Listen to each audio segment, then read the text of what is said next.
Well, for this week's Golden Apple, Bemidji State hosted the 72nd annual Northern Minnesota Regional Science Fair last Friday. Our reporter Sydney Dick saw much more than the old school baking soda volcanoes. 80 students gathered to show off their projects and she has more. With everything from flipping through pictures from their case study to showing the actual experiment notes to actually doing the experiment and showing people how everything works, every student has a physical aspect of their project. This is a really great outlet for students because they get hands-on personal experience with science.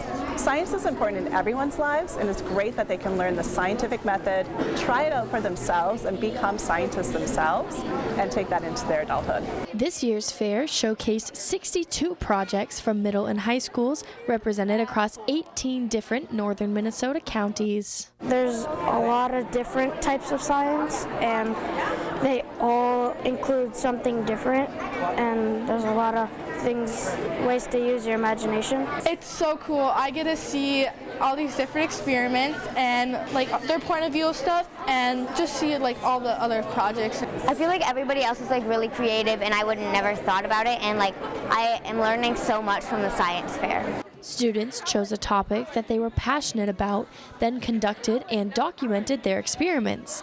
Many of those included research that the young scientists want to use to help others. I want to help out with everything I can to help have healthier makeup. So I would just like to help everybody not have so much lead being soaked into their face. Several of the students also showed off works with real-world applications. Our project is about uranium and radium, how to be safe around it, and precautions, and then when to know you're in danger. After the presentations were done, every student was judged, and over $1,300 worth of prizes were handed out throughout the day. It's really invigorating to see the students talk about their projects and show their passions. We get to learn from them, and it's really awesome to see what the next generation of scientists is bringing. Reporting from Bemidji with this week's Golden Apple, I'm Sydney Dick, Lakeland News. Any of the science fair projects that won a purple ribbon will be moving on to the state competition, which takes place in St. Paul on March 28th.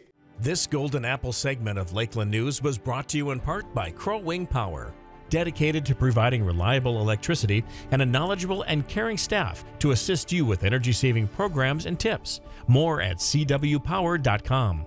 Lakeland News is a nonprofit news organization. Donate to Lakeland PBS today to support your local news team.